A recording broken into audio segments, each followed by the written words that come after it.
As the leader of the Booner Pad, I lead from the front. All right, boys. Lock in. It's our core foundation, man. Grit. I'm fired up. I'm fired the f*** up, boys. It's pumping right now. It's got my juice pumping, boys.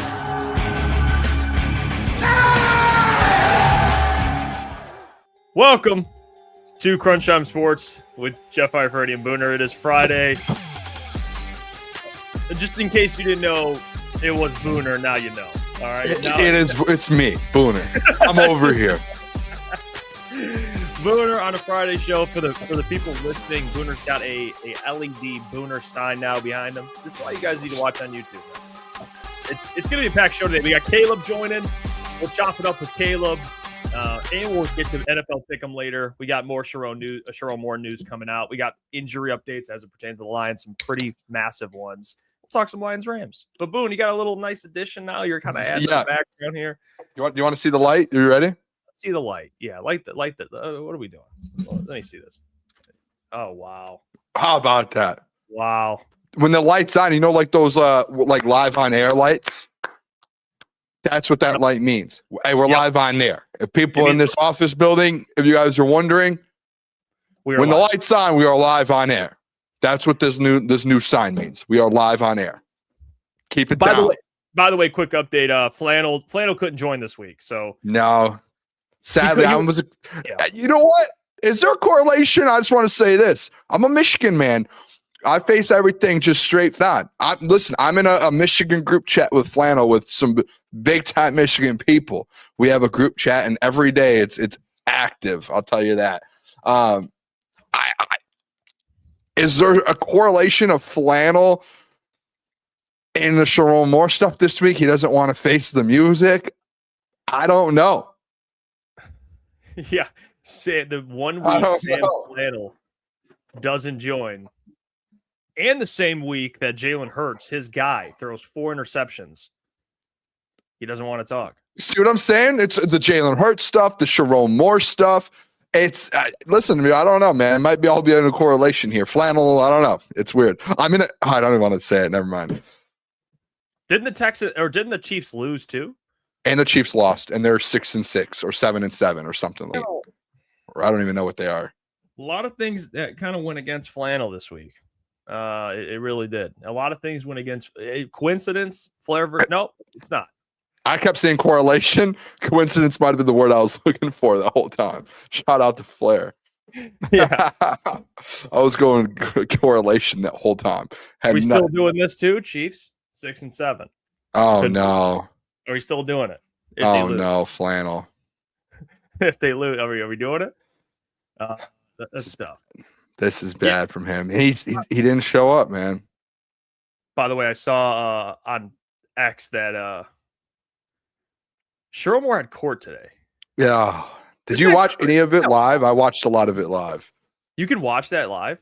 Well, they were playing, like there was a Zoom for it. I think there was only, I think you had to get access. I don't know, maybe some news channels did, but I watched it on like some news YouTube page where they were live in the courtroom. Like the courtroom had a live stream for it. Yeah.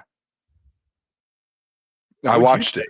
I only saw, I didn't know that. I only saw the clips that they posted, like it was like 20-second clips. I didn't see. Yeah, when those clips were pulled from the live stream of the thing. It was an interesting, honestly, it was very interesting. Sherrone didn't say anything really. They just asked what his name was. He was like Sherrone Moore.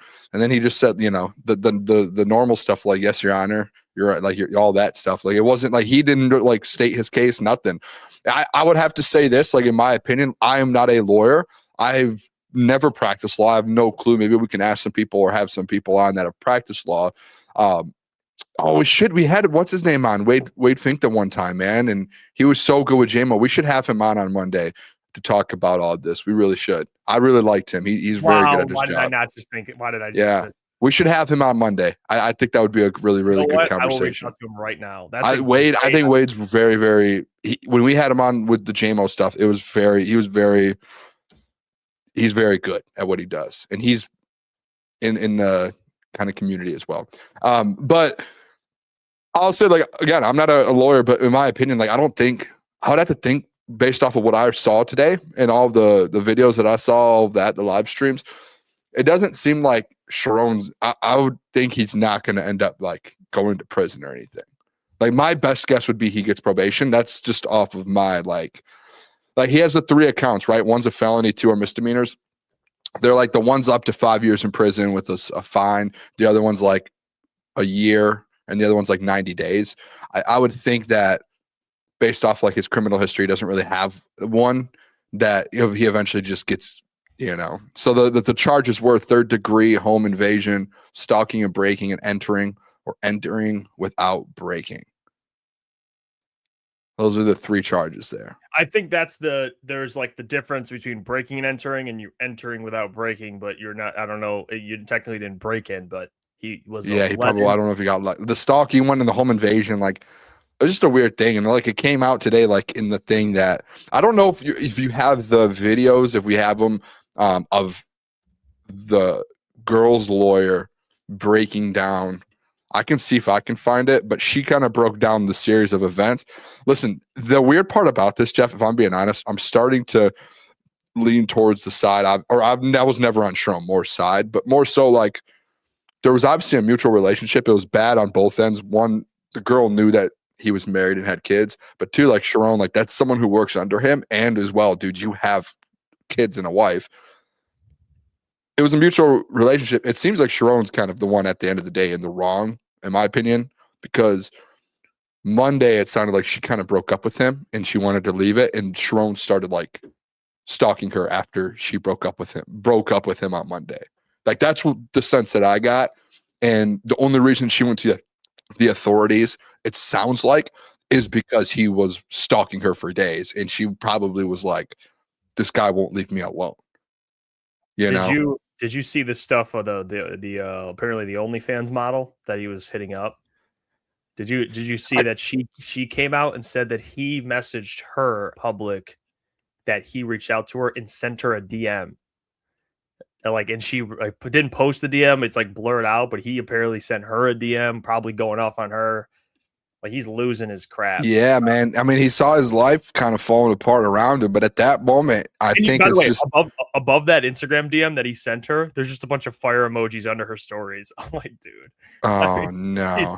So this guy's definitely a serial cheater, bro. Like I think like the thing. Oh, for sure he is. I think like the craziest thing. It's like, dude, like you messed up, right? Like in that moment, he didn't do anything illegal. You know what I mean? Like he's in court right now. He's going through all these charges. Like in that moment, like, hey, like you're just gonna look like an idiot online, right? Like you have a wife, you're gonna look like a bad guy. All right, move on. Like you made a mistake. Him reacting to it, the reaction to it is what now has him in or was in jail, and now he has all these charges. And he has been released today, by the way. He posted bond. It was $25,000 bond. Sherrone Moore is out. He's got a tether, and he has to do mental health treatment. He can't have contact with the victim. And his next court appearance is January 22nd. So he's out. Who knows? I mean, he probably has the money out. Sure, I think that he, as much money he was making, he probably, hopefully saved enough so he's able to live. But I have a clip from the Zoom call, and I also have the photo. You just want to show the photo? We don't have to play the whole clip. But did you see the clip that I sent you? Oh, no. Would you send you a link here in our studio? Oh. I'll check. Yeah, and that's her lawyer. I don't know fully. I mean, dude, this thing. I watched it for 30 minutes today. It was a long arraigning or whatever it's called. Oh, let's watch this. Oh, I want to watch this. But this is her. I think this is her breaking down the events. All right, let's take a listen. I understand that our victim broke up. They had an intimate relationship for a number of years. Defendant and victim. That our victim broke up with this defendant on Monday morning early. That there continued to be defendant making numerous phone calls and sending numerous texts from that time moving forward that she did not answer, did not respond to, did not want. That eventually she presented herself to the University of Michigan, cooperated in some form of investigation there.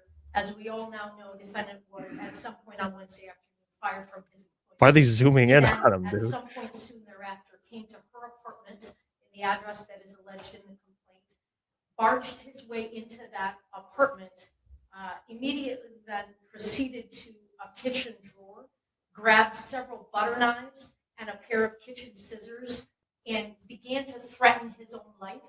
I'm going to kill myself. I'm going to make you watch. My blood is on your hands. You ruined my life. And a series of very, very You can see his hands shaking. intimidating, terrifying, quite frankly, statements and behaviors there in that apartment. It was only then, Your Honor, when the victim, she called her attorney and then at some point indicated she was going. Dude, what? It's crazy. This is one of the craziest stories I think in sports that we've had in a really long time. It's such an insane situation. It is, because it's just, I think we forget that these people are human beings at the end For of sure. the day. Like you think of a college football coach. I mean, let alone a college football coach, but a football coach from a prestigious program. You think they're like above normal society. Untouchable, essentially. Yeah. It feels like. Like it'd be like, even like coaches like Tom Izzo, even in basketball, it's like, these people, you're like, oh, they're just these like perfect human beings. And at the end of the day, hey, man, Sherrone Moore puts his pants on just like everyone else does in the morning. I mean, the guy clearly is going off the deep end. So Well, he's putting his pants on differently than everyone else, if we're being honest. He's putting them on and he's taking his pants off too often. That's Yeah. the problem. He's not keeping his pants on, which seems to be the issue here. It's shocking. Honestly, like just from watching this man coach against Ohio State, we were there. We watched his last game. Yeah. Coach. We were in person to watch Sherrone Moore's last game. Just from that moment to being in basically a jail cell. Oh, like it's crazy, man. It's one of the most insane. It's an insane situation, man. I don't know. I mean, I got people calling me, like my dad. My dad's. I couldn't imagine what your dad had to say about this situation. Oh, he said things that I probably can't say on air. Just about, Sure. just about, yeah. Just what,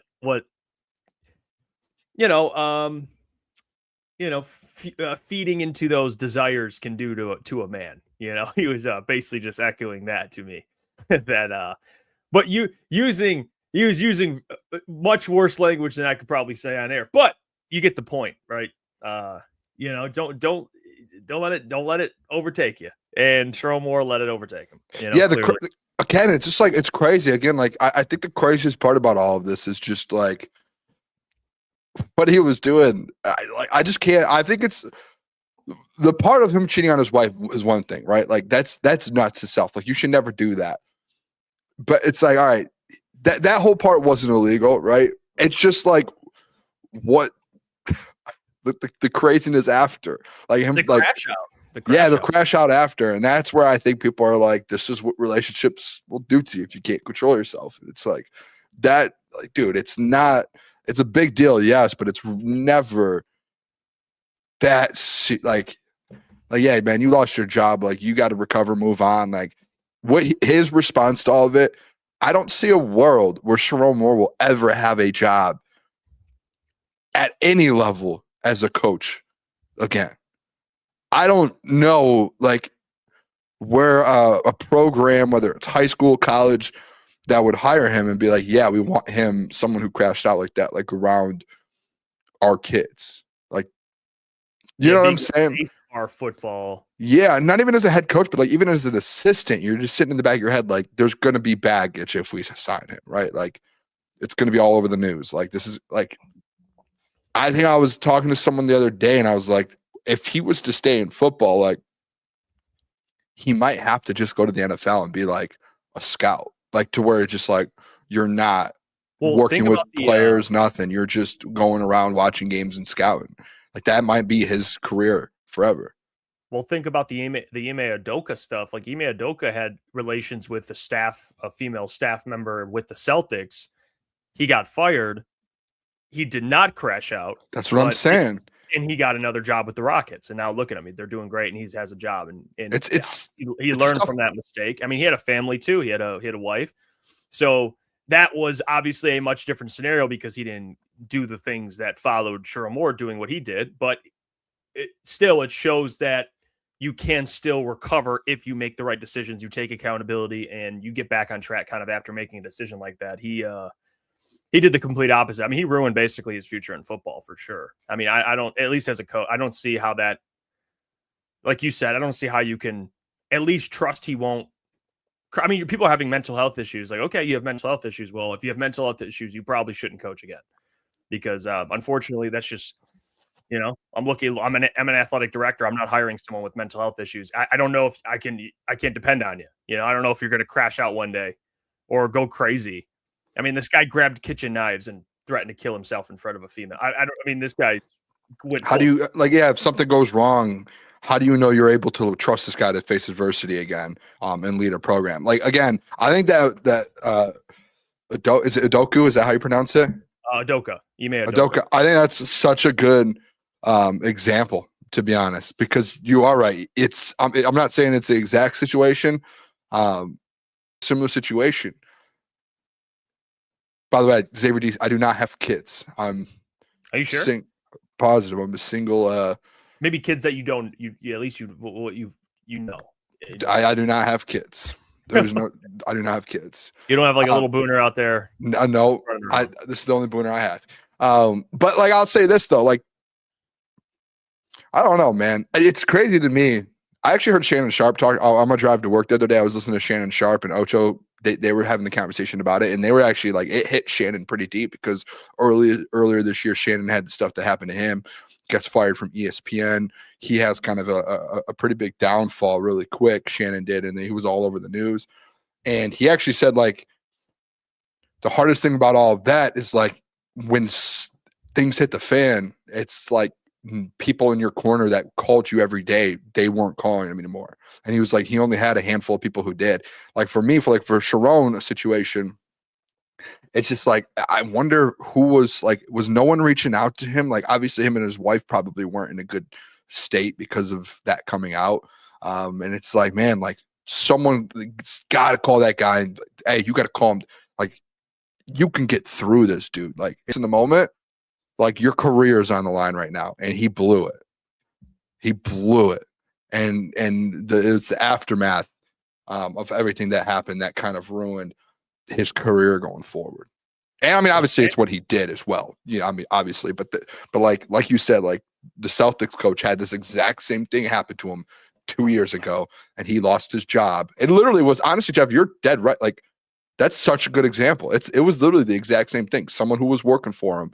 He had a wife, kids, and he was he was one of the best coaches in the NBA and got fired. Yeah, Sherrone Moore, like let's keep it a stack. Like he was probably gonna get fired either way. But Ime Udoka was an elite coach. They got rid of him because of that's such a crazy. I didn't even think of that, Jeff. Yeah, it's like an example. He's a head coach in the NBA again. Yeah, which just shows. I mean, even the Shannon stuff. Like Shannon owed that the only, I think it was like an OnlyFans girl. He had to pay her a boatload of money. Yeah, a lot of money. And obviously, he didn't make the best of decisions there. That's what I mean. Like, I think there's a couple things with it. Like, everyone makes bad decisions, right? Like, everyone's going to have some things that happen, man. Whether even bad things. It's how do you respond to it, and how do you like learn from it? Didn't respond very well to this one. Yep. No, he didn't. Shout out. I ain't say that. I think it's nobody though. Thank you for the $2. Says dude grabbed a butter knife, not a kitchen knife. Jay, by the way, I saw an all-time tweet today. You watched the Internet Invitational, right? Yeah. Frankie, how his nickname Butter Knives Borelli or whatever. Yeah. He quote tweeted it and said, "It's a bad day for butter knives." When I saw that, bro, I fell in my seat, man. That's funny. By the way, Daquan, he says, "Why the women who they be cheating with never lose their jobs when they get caught?" We talked about this. Did she lose her job? I don't know. I don't think anyone knows. I think there's. I kind of broke that down to you a little bit, and I don't know if I believe or agree with it. But when you're in the workplace, I mean, I'm sure there's people in here who have to like at my work, we have to watch like all these like compliance and HR videos, and one of the videos explains like, hey, if you are a boss, you can't have a relationship with someone under you. I mean, really at all in the workplace, but someone under you, it gives off that vibe of like, it turns into one of those where that person underneath might feel the need to not leave that relationship because they have to be able to keep their job or to be able to progress in their job. And it's a weird it's the president of it. Yeah, like it's the power dynamic that they believe in, which I disagree with. I think she's just as fault. I think she made a terrible mistake. She knew. I mean, they're adults. She's 30 years old. She knew he had a wife and kids. Like, yeah, it's not like you can't. I mean, she was doing what's a PG word for it? She was having an entanglement with him. Yeah. I bet she was fine with doing that. You know, I'm sure she had feelings for him as well until he went psycho.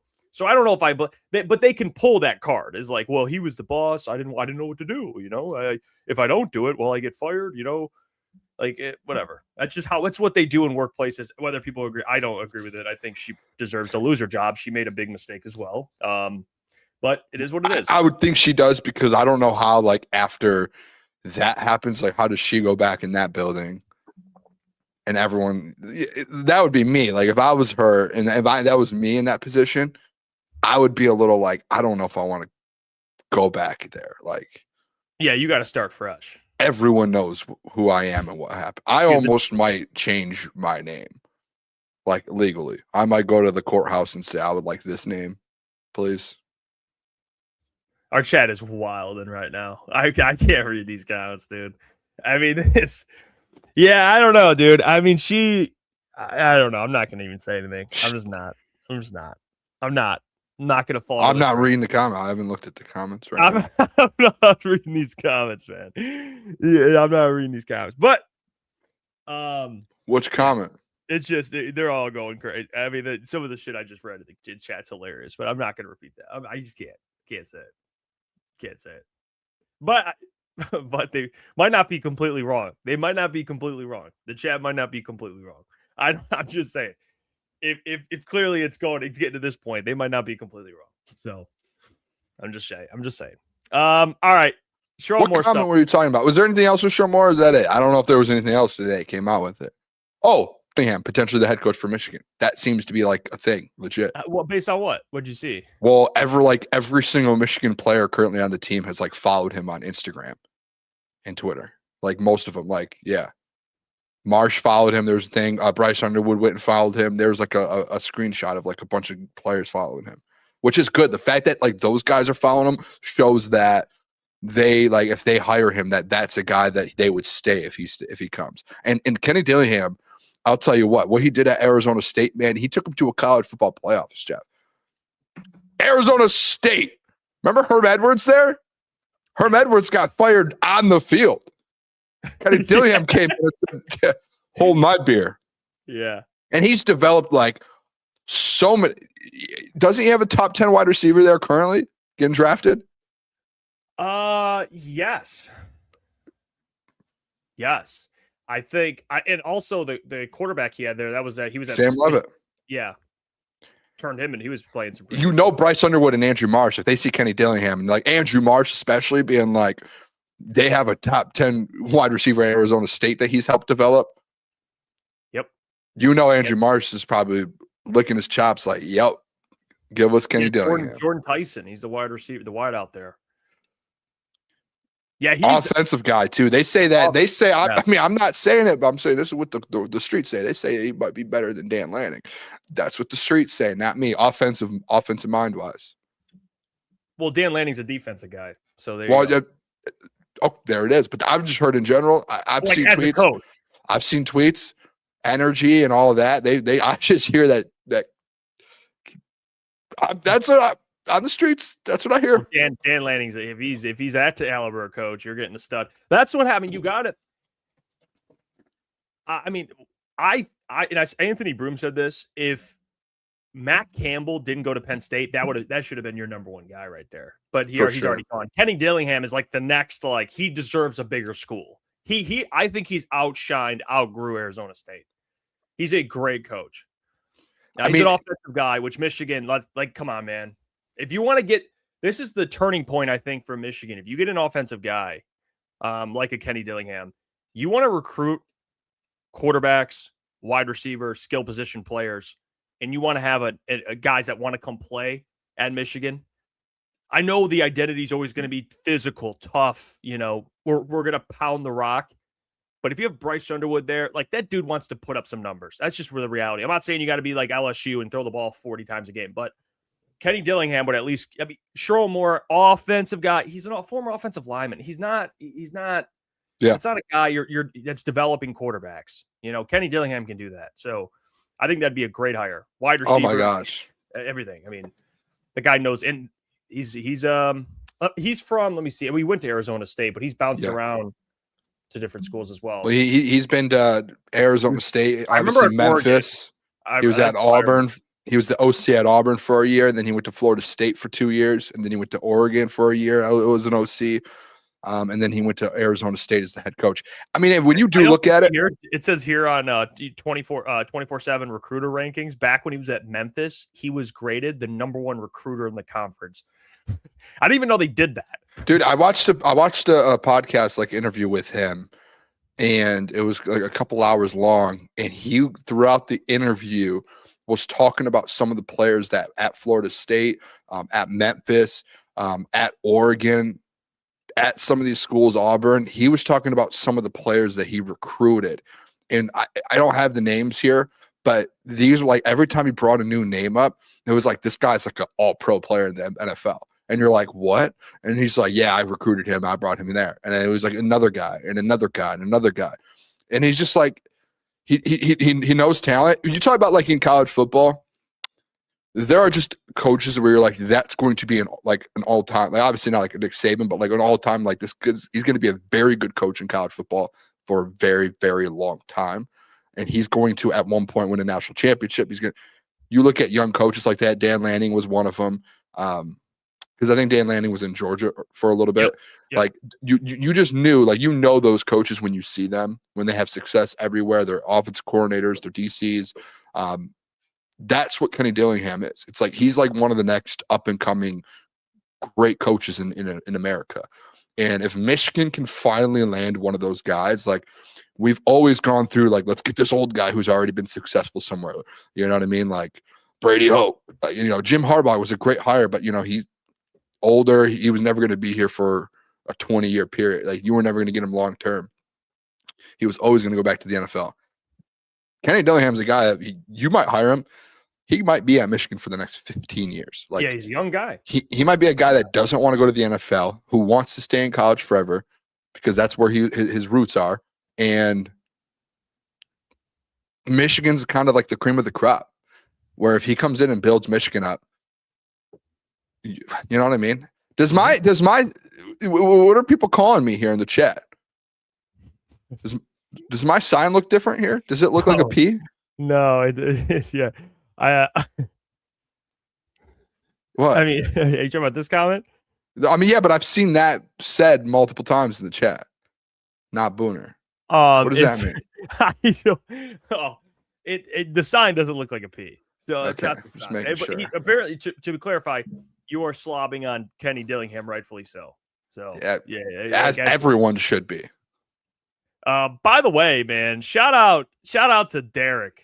Wow. Shout out to Derek. Well, I mean, this guy just gifted 10 Crunch Time memberships. What are we doing? I can't stop thinking out, man. I mean, during the holidays, giving out the memberships. We appreciate you, Derek. There's a way we can get in contact with Kenny Dillingham. Well, we do have connections out there. We have our good friend Noah, who we used to work with, works for Phoenix Sports out in Arizona, doing some great work. They've done interviews with Kenny Dillingham. He's in the Arizona area. Maybe we send Noah to go recruit him firsthand. Even though he's a Central Michigan guy, we used to work at Woodward with him. He might do. I should hit Noah up, huh? Do God's work. There's no way Kenny Dillingham would decline a Michigan job, right? It would be hard for me to imagine. I mean, I don't know. Like, what other jobs in the country are ahead of Michigan? I mean, okay, you want to go that route? I would say it's got to be a top 5 job in college football, right? Though? Yeah, I would say right now, I would still say Alabama's there, Georgia, Ohio State. I don't think Ohio State. I want to put LSU. As of right now, Might be Michigan next. I don't know. You're in that top 5 equation. The thing is like people are like Andrew Jones said, not after all this, it's not. Like, what are you talking about? If they clean house, it is. Like, you have what people don't understand. It's like, one, Michigan, the M is a prestigious university when it comes to football, but two, the way in this world that you rank these jobs is how much money do you have available to spend for players. Michigan's probably top 5. I would say Texas is up there. Texas, they got a shitload of money. I mean, it's Michigan though. Like, if you win a national championship, turn Michigan around, it's they got. People are saying top 10. Like, give me more teams. Like, who would you say? USC? USC's a better job. I wouldn't even know if I don't even know if I don't know. I don't know if I'll put Georgia above like I don't know. Really? I think it's just taking like a combination of like all time. Georgia. Dude, I'm just thinking like all time, like the prestigiousness of that university football program, and as well, like I think like Georgia. This guy said the maybe Georgia. Maybe Georgia. Yeah, Georgia. I'm just trying. We're talking this out right now. Listen, I didn't do my homework yet on this. I didn't know we were gonna have this conversation. Hey, no, them Georgia. Hey. But you know what? We don't even have to talk. I'll give you. I mean, you're not putting Arizona State over Michigan, though. Who said that? Well, that's what I'm saying. Like, there's no way he can turn it down. He's at Arizona State. If Arizona State's paying him $5 million and you come in and say we'll give you $15 a year and you have unlimited NIL funds, do you agree with this top 5? Michigan's in there. You're like, Michigan's top 5. There's no question Michigan's top 5. I think you'd maybe argue Notre Dame at that point, but I think the other 4 I would probably put over Michigan. Maybe Notre Dame, you can make the argument. So, yeah, arguably top 5. Yeah, I don't know how you put, like, he's got to be top. It's got to be a top 5 job.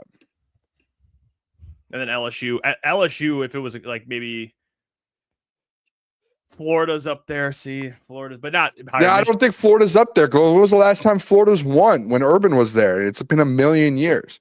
And like all time, like, but if we're talking all time, like Florida was like the only years I ever remember Florida personally is through Urban Meyer years, and that's it.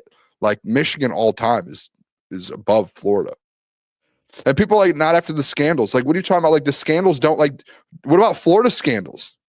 Ohio State scandals? Like everyone has scandals at the end of the day. It's like the scandals have nothing to do with the prestige. Like Sherrone Moore didn't just change the Michigan program forever. They fired him, and now they're going to move forward. Like, I think people just are like caught up in the moment of it, which is fair. Like, I understand. Phil said, "Not like this." Yes, like this. Why? I mean, it's your head coach went crazy. Had nothing to do with the program. Your head coach went nuts. It was just like what are we talking about here? Old scandals. Oh yeah. So in 10 years, this will be an old scandal. Like there's scandals a scandal. Everyone has scandals. Should we go at Urban Meyer? Should we pull the documentary tapes from the Florida teams, Jeff? No, don't do that. There was a murderer on their team. Oh God. No? Should I not say that? There was.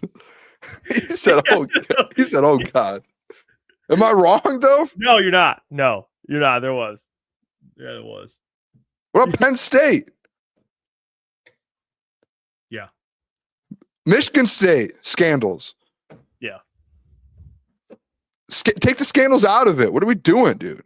Like, you can't, when you're talking about like best jobs in college football, like you don't just be like, well, there's these scandals. Did the new coach have anything to do with it? I promise you, Kenny Dillingham is not worried about some fucking scandals. No, he's not gonna be like, I don't know about the scandals, man. Because he knows when I get there, that shit ain't gonna happen. We're gonna get past that. Exactly. Exactly. There was an SVSU scandal, by the way. It was really just no one signed compliance papers. There was a compliance scandal. That's a problem. That's a problem. That was an issue.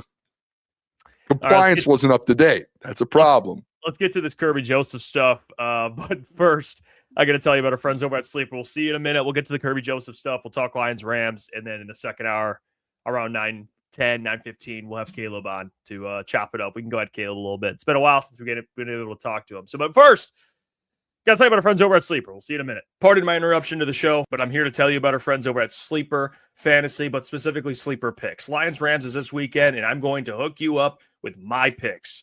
The first one I'm going with is Jahmyr Gibbs, more than 0.5 touchdowns. I think he gets in. Same with Devontae Adams. I'm also going more on Matthew Stafford's passing yards and more on Jameson Williams' receiving yards, which seems to be a pretty safe bet over the last couple of weeks. Those are my picks. You guys can tail those picks, and Sleeper Picks is very simple to use. It's a real money product that connects friends over picks. You choose 2 to 8 of your favorite players from pregame, like I did with Lions-Rams. You can do it live or across different sports. Pick more or less than the predicted stats. And on Sleeper, you can get up to 1,000x payouts. Share with your friends, get rewarded together. Use our code as well, CT Sports, to get in on the action. Gamble responsibly, and shout out to them for sponsoring the video as always. Now let's get back to it. All right, let's get to Kerby Joseph. Booner, big news in Lions world. Not the news we were hoping for. Kerby Joseph on Wednesday participated in practice in a limited fashion. And then on Thursday did not practice, which is never a good sign because that would indicate, especially you got to travel here. You got to get on the plane here in today, tomorrow, they fly out. He didn't practice yesterday, and then Dan Campbell spoke to the media, and he gave an update on Kerby Joseph. Let's hear what he had to say about Kerby and the knee injury he's been dealing with for weeks now. Well, Kerby had a setback, so obviously not as don't feel as good about that. Harper will be out there at practice today, so feel pretty good about him, but we'll see. There again, I can't give you definitives right now, but that's kind of where we're at. So we'll be good. Look, Howlett's been taking reps. DT's been taking reps. Maddox's been taking reps. I mean, we got plenty of guys, and they're getting valuable reps. So we're good. Is Kerby an IR candidate at this point? He hasn't played in a couple months. Could be. I mean, could be. We're at the back end of the season now, so anything, even if it's not technically long term, becomes long term because we don't have many games left. So. In terms of was it that serious of a setback? How would you define that? No, I mean, it's just, it's bothers him, that's the best way to say it. Well, It's so bad, man. I mean, it's so bad. Kerby Joseph, one of the more important players on defense. He's been out for the last 7 weeks. I don't know how many weeks. It's been a while. Maybe 6, 7 weeks. It's been a long time since we haven't seen Kerby in him. It's been a while. It has. And today, Dan saying that kind of confirmed what we already were talking about. I mean, I've been saying this the last week or so. I just never had a good feeling that he was going to return. I didn't. It just based on, I try to read between the lines a little bit with him clearing his social media. Last week tried to kind of practice and it didn't go for him. And then this week it's how much better? I mean, it hasn't really been improving the last handful of weeks. What makes you think all of a sudden it's just going to get better? So I had a bad feeling. So I'm not super surprised, but it still sucks to hear you're already without Brian Branch. You're already without Kerby Joseph. You're trying to make a playoff push and lock yourself into a playoff spot. And now you don't have a guy that it truly is a game changer. I mean, game-to-game basis, this dude changes games. He changes the outcome of games. I mean, that's what he does. And you know what I keep hearing that gives me some cause for concern? And this is me wizard hat, putting on the wizard hat. They keep mentioning this knee cartilage stuff. I'm not pumping out rumors out there, okay? Don't take this as a rumor. This is just my opinion. Don't say it. What the hell is with the conversation? What the hell is this conversation about him potentially being a career-ending? You don't need to say that. That's just bad. Wojo putting that out in the air. Who's doing that? Who's doing that? You just did. This guy, by the way, Jeff had a million new sound drops. He's just been waiting to use one of them. He's just been waiting for one. It's unreal. I I don't even think the people heard it. I don't even know if the people heard it. I mean, people keep talking about this career-ending knee injury. I don't need to hear this shit. I don't know if it is or not, but I don't think it's going to be career-ending. Listen, you haven't heard the drop? You haven't ever heard this sound before? No. Okay, never mind. Continue. Not familiar with that, All but right. it sounds cool. Like that was awesome. I just don't understand. Like, I don't know if Lions fans are on the same side as me with this one, but if it was this bad, like, dude, I don't know if there was like a surgery that can fix it. I don't know what it. They should have thrown him on IR and just got this thing figured out. Do you know what I mean? Like, it goes back to that last game that he played where he got hurt in the first half and he couldn't walk off the field and then he had to get helped off the field because he couldn't walk. And it was like, no, this guy's knee is seriously injured. And then guess what happened in the second half? He's back out there playing, running around. But then every time he gets hit, he's like struggling to get up and move around. You know what I'm saying? And it's like, why is this guy even on the field? Like, can we get this guy help? And then they don't throw him on IR and they're like, well, eventually he's going to be back. Eventually he's going to be back. Eventually. And then he practices with a massive knee brace. And then they're like, we didn't see him the next day. He hasn't been back since. Why not just throw him on IR earlier in the year and get this guy healthy for next year? You just signed him to such a big contract. Like, you just broke the safety market for him. You chose him over Brian Branch. And you just reset the market, the safety market. Like, you need to make sure he's good to go for the next 4 years for that contract. Because now if there's rumors are, I don't think the rumors are true that it is career ending. I don't think that's it at all. But if that's even close to true and they're like trying to figure this thing out, so why is this guy even trying to come back this year? Like, get this man, have him go get surgery, go figure out what's wrong with it, and get this thing healthy for next year. And I know it sucks and it's brutal to hear, and no one wants to hear that, especially now that Brian Branch is out for the season as well. But man, sometimes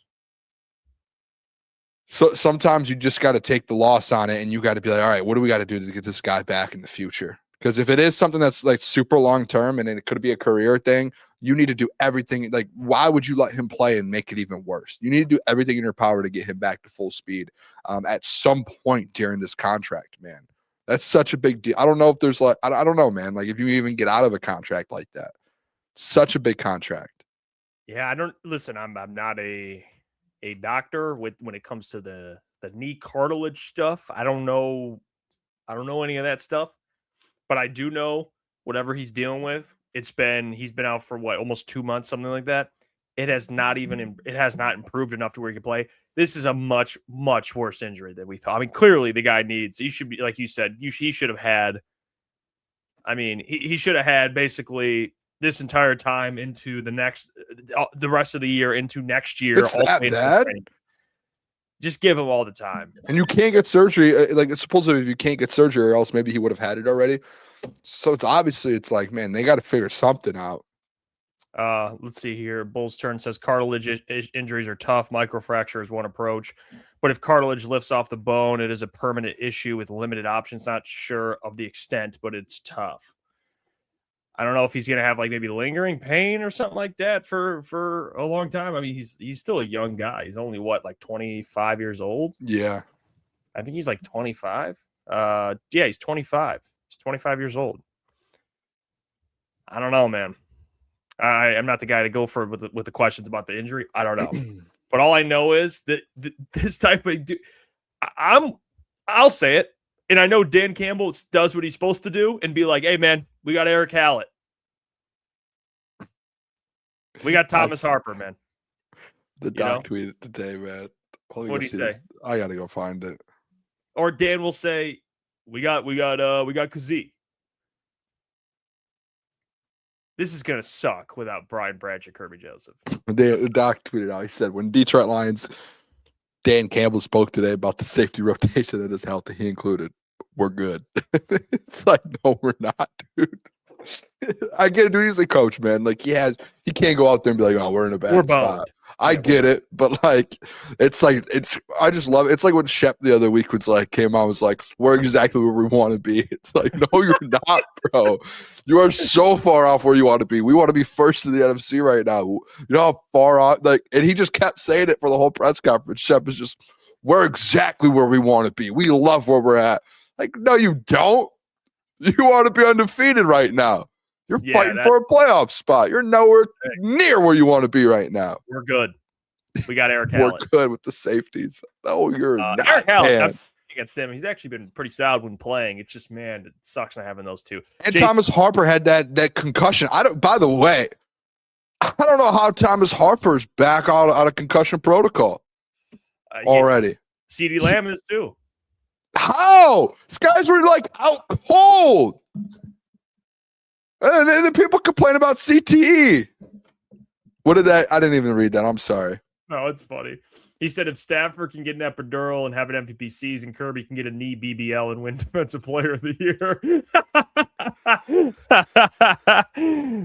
Knee BBL is crazy. I mean, that's fair, though. I mean, you would have thought before the season Stafford was, they described it, had a crippling back injury, and the guy just walked out and has been throwing dots for 14 weeks, 15 weeks. By the way, too, Patty Grimes said, Booner, do you want Dan Campbell to give up? No, I think what Dan said is fine. I just think it's funny. Yes, we do. Dan has to go to the media and say that. I'm not saying Dan's wrong. He's confident in his guys. You want to show confidence in the media with the guys that you have that you're putting on the field come Sunday. But I think it's just more so it's funny just to think you have potentially both your top two safeties out for the year. Thomas Harper coming off a big concussion. I'm surprised he's even playing this week if he is. And it's just like, no, we're actually good. I don't know, man. That's the thing with head injuries is there's not, when you hurt your wrist, when you hurt your knee, when you hurt your ankle, a timeline. Yeah. It's like, hey, your wrist is fractured this many weeks, blah, blah, blah. Brain injuries, there's no, you don't know the effects of the brain injury if you keep on getting repetitive brain injuries until you're basically dead, or time goes on, a lot of years go on, and you start to. Do you know who it was? Suffer from different things, but that's what's scary about that stuff. There was someone that had a concussion a couple of weeks ago on the Lions, and they had got concussed one game, missed a full another game. They're out basically almost 2 weeks. Who was that? TA. Oh, Terrion, yeah, and he was out for 2 weeks. And he was in concussion protocol for a long time. That's why it's such a you see it for sometimes Easy put in there. They had 10 days off, but sometimes you see guys with 14 days off because of a concussion, 7, 5, and it's just protocol. Thomas Harper, CeeDee Lamb and Thomas Harper on the same day, they got knocked out cold.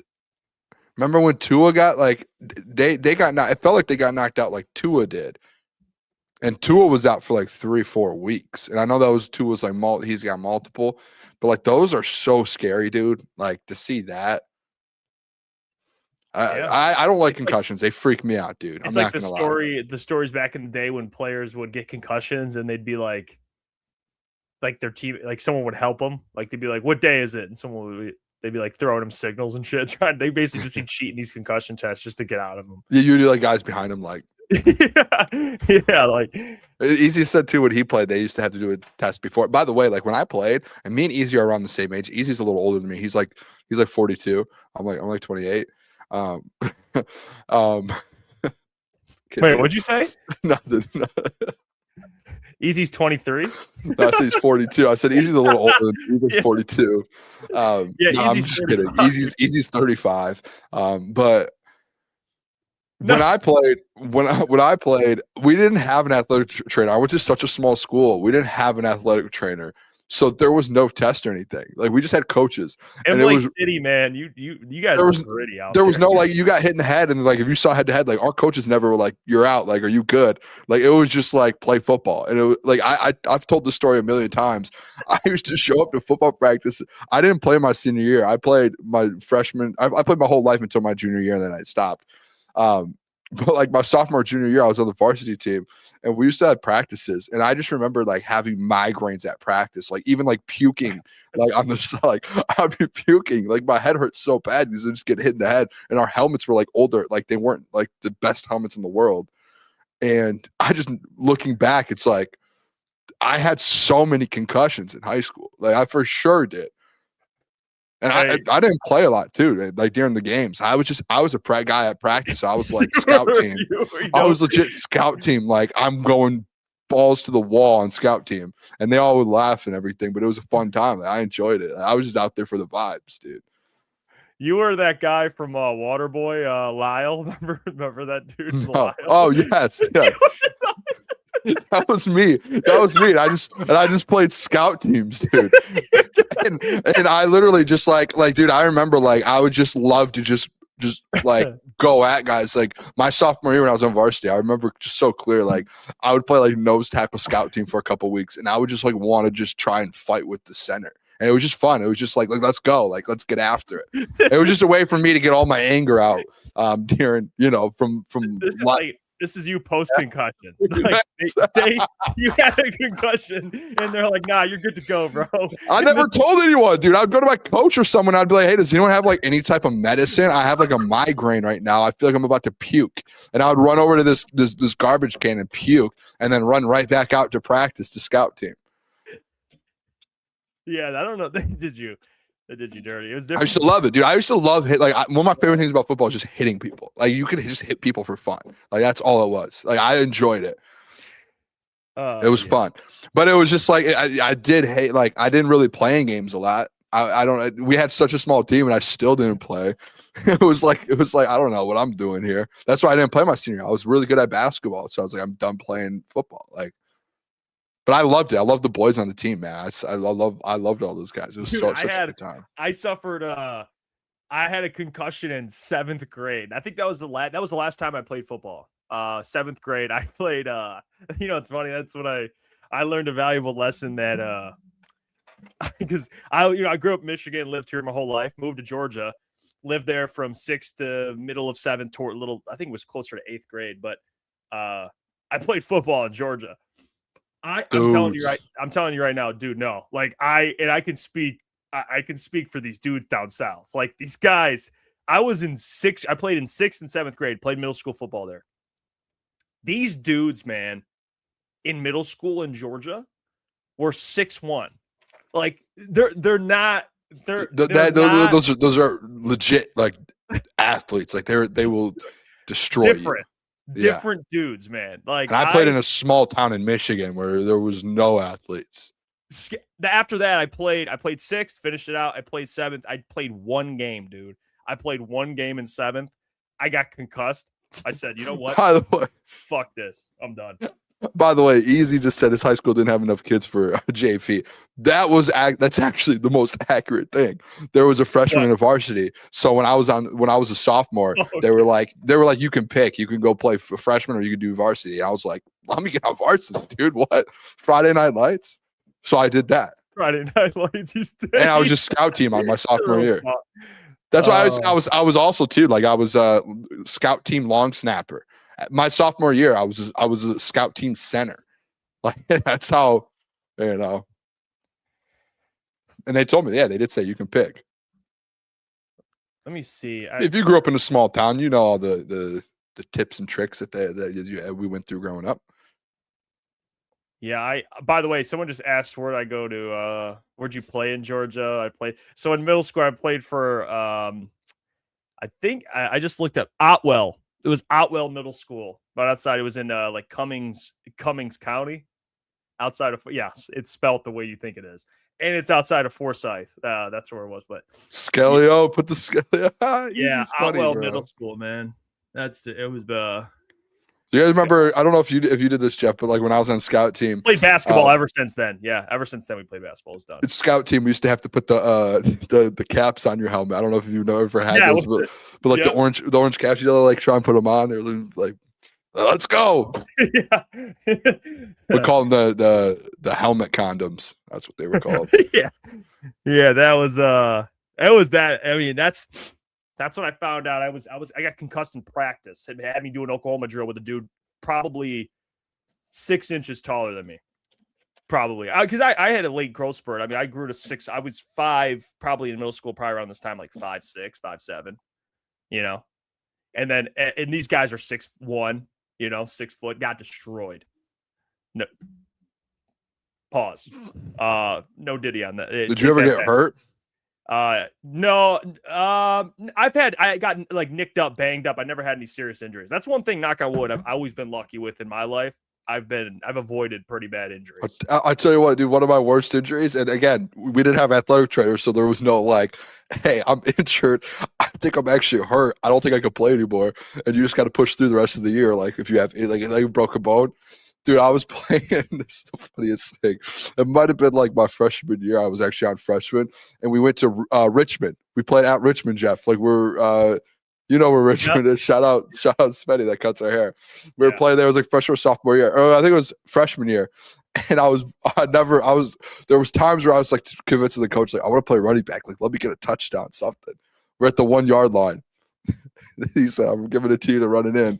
I was so juiced up. I was like, let's go. And I get the ball at the 1 yard line. Poof. Nose tackle. I think they had like a Samoan nose tackle. I think he played high level college football. And he comes straight through the nose tackle and he hits me. And I went flying and I landed on my tailbone. And I think I thought I shattered my tailbone. I got up. I couldn't walk. I couldn't sit down at school in a desk for 3 months. I had to sit sideways for like 3 months. We didn't have an athletic trainer, so I couldn't be like, hey, man, I think I shattered my tailbone. They were just like, you're still playing. By the way, I just saw Easy put in there. One time I got juked and face planted into the mud by Taiwan Jones. Shout out Taiwan Jones, man. That's he's actually I want to see Easy's highlights. Family friend of ours, actually. He was really good friends with my brother. He came to the house a bunch. But yeah, that's Anchor Bay right there. Shout out Anchor Bay, man. Shout out one of the only to come out. Played Anchor Bay in Pee Wee football. First interception, I got him against Anchor Bay. Are you serious? Swear, yeah. Wow. Pee Wee football. Oh, wow. So if you were the quarterback at Anchor Bay back in like 2008, Pee Wee football, let me know. Let me know. I got you. He said, let me know. First and only interception of my career. Yeah, let me know. That's funny. Shout out. I was gonna say something. I forgot what I was gonna say. I guess it doesn't matter. We got like 15 minutes left. I mean, this is good. This is why. Like, by the way, yeah, they Friday upgraded show. the field. They upgraded the field a couple years ago. Field is legit now. They actually put money into it. So, yeah, because that field was shit. That was. We got to play my highlights one day on the show. We've never played my highlights. Basketball, that is. Can't do football. I don't have any football highlights. He wants to run. You want to run at least once a year. We gotta play the highlights. One time, you just let the people know. We've got any new we got any new listeners. Yeah. Oh, that's funny. I forgot what I was gonna say. Shit, I had something on my mind I want to bring up. Well, whatever. Doesn't matter. If it pops up, I'll bring it up. We can get to more. I want to keep talking just high school ball, man. High school ball is fun. Yeah. Let's. Oh wait, what? Do we just have a bunch of people around? I guess, yeah, I'm an idiot. Sometimes I forget, like, a lot of people who watch our show are from the areas we're all from. Yeah, bro. Like, what? Hold on. Cooper Rush played at senior year. He played. What is that? Lansing Catholic Central. Was that what it is? Cooper Rush torched us 65-7. Where did Cooper Rush go to high school? That's where he went. He went to Rush. Lansing Catholic High. This man's still in the NFL. Yeah, Lansing Catholic. Yeah. Way back in the day. Cooper Rush torching you. I mean, by the way, people forget too. You could talk about any quarterback. I mean, Diego Paiva, who's playing some really good football. Look at him in high school, dude. He's probably putting up crazy. These guys are putting up like video game numbers back in high school. Dude. Did you see Diego compared to the other Heisman Trophy finalists? Their height level? Dude, he's like 5'5". He's not. Can we be real? Yeah, I don't know. I don't know about him transferring. Oh, I don't know if he's going to be good in the NFL. But I he's was shocked. electric in college. Yeah, I was listening to Tom Brady talk about the height thing. Quarterbacks under 6'2" today. He was on Colin Cowherd. I think it was yesterday, and how important it is. It is super important. I mean, there's only so many that can succeed under 6'2". Like Drew Brees is one of the only ones, for being honest. I mean, Jared Goff 6'4", but even like Caleb's 6'1", Caleb Williams, like he said, you brought up a great point. You notice how smaller quarterbacks that are like not small like Kyler Murray, but like even him, I guess you can say smaller, but even like 6 foot, 6'1" guys, they just throw more to the perimeter because they can't see, like, it's hard for them to see like straight. Like Jared can throw these crossing routes just with precision, get yards after catch.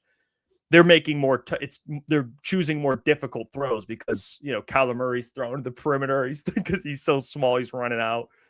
And so I don't know. He made some great points. So I made me look at quarterbacks a little differently when you talk about height. Height is important. So I don't know. That's crazy. I never even thought about that. Yeah, because you do know height, but yeah. Like, look at Tom Brady's out there saying it. All of them are tall. Justin Herbert. I mean, Josh Allen, Mahomes. I mean, Mahomes like 6'3". He's good. He's fine. Jalen Hurts 6'3". Yeah, he's like 6'2", 6'3". Aaron Rodgers is about that. Aaron Rodgers is about that tall too. He's like 6'2". Huh. Yeah, I thought Mahomes was a little shorter. That's interesting. Who knows now? I mean, a lot of their heights are wrong. So even if it might say a certain number, they might be a different one. I don't know. Wow. Nick Pavia's dad against Vince Carter in high school. I love Diego too, by the way. Yeah. Diego's something, dude. I like him. He should win the Heisman. By the way, when I was in Vince Carter, when I was out in Florida a couple years ago, checked out his high school. Dude, it's like, that is his kingdom. Like it's like Vince Carter gymnasium, whatever the hell it is. Like that's like his high school now. I love high school basketball, bro. Yeah. Yep. He played in Daytona. It was when we went to Daytona Beach. We went out in Daytona, kind of checked out a bunch. We stopped by his high school. It's high level hooping. Florida, they got Mater Days out there. Michigan's got better high school basketball. Best in the country.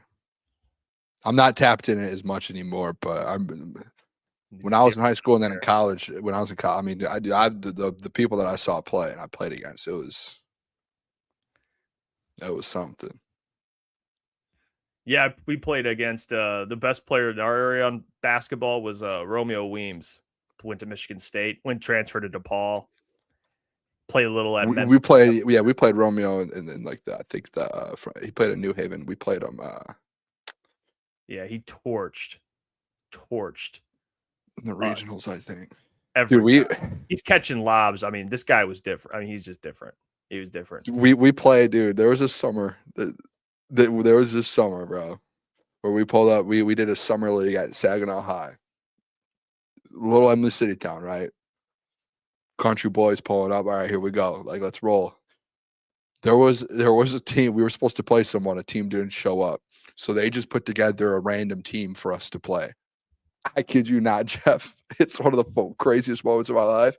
On this team was, I don't know if you know who Eric Davis was, played at Texas, was a McDonald's All-American. Brian Bowens, McDonald's All-American.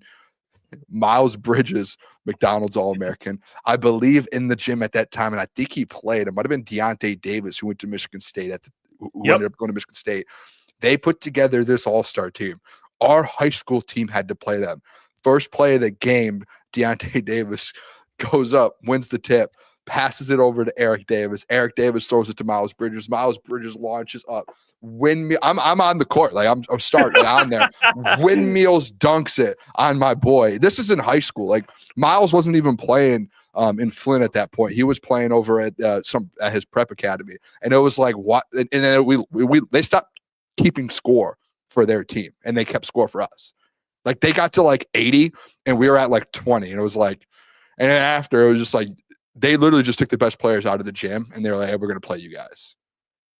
And it was just like, all right. Like, I've seen some, and I played against those guys all before that, but not all together versus our high school team. It was just like, this is just not. What do we do? It was unbelievable. It was unreal. Yeah. The New Haven team, they had some hoopers on it with the Romeo. They had some good players on there. Not that caliber, but they my boy Eno, he was like 7'2". They were. He came to Saginaw for a couple years. My boy Eno, bro, he's a legend. 7'2". He's like, oh yeah, he was like 7'2". He played at Central for a couple years, and then he came to Saginaw and played with us. Man, they had him and Romeo, and then they had another guard too. Who's the other guard that they had? Who? There was another dude that they had. They had that they brought your New Haven. Oh yeah. They had a second guard. Who was the other guard they had? I don't know, but that's the guy I was talking about.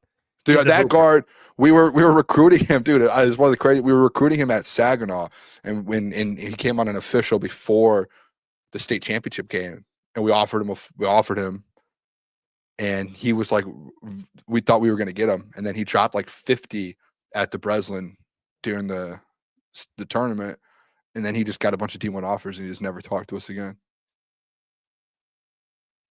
It was like, yeah, oh, man. That New Haven team had good players. That happened torching the Anchor Bay. They were torching. They did.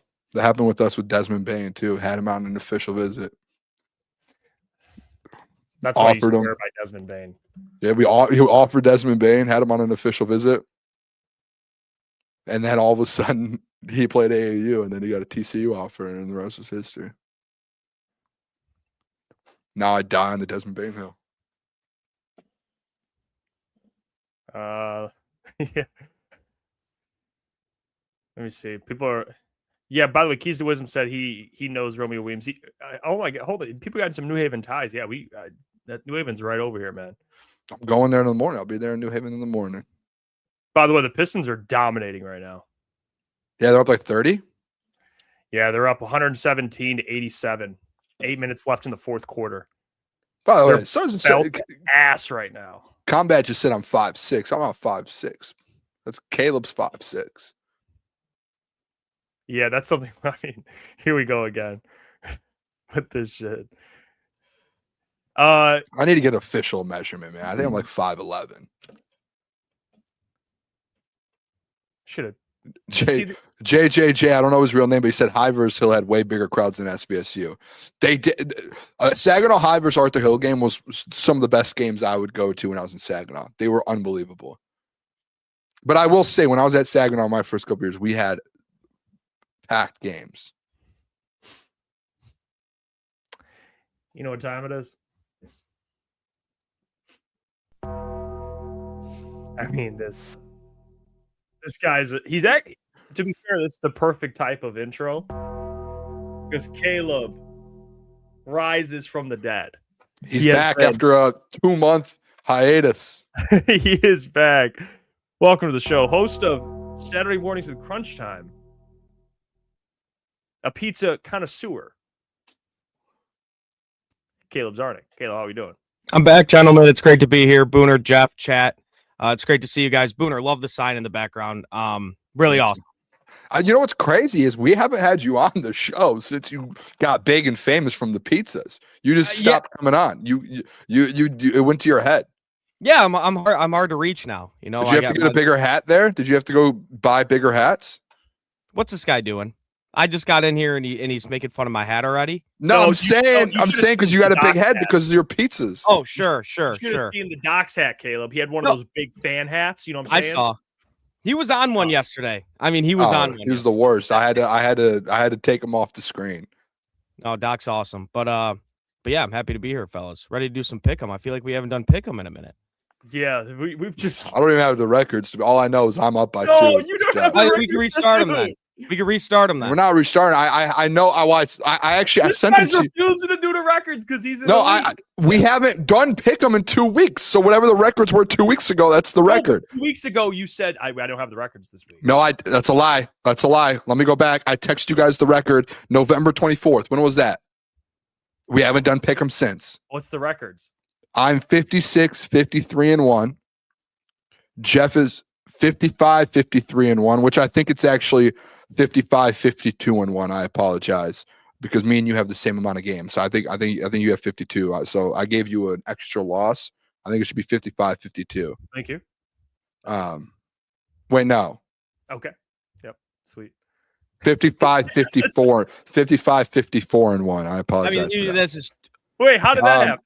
Because I have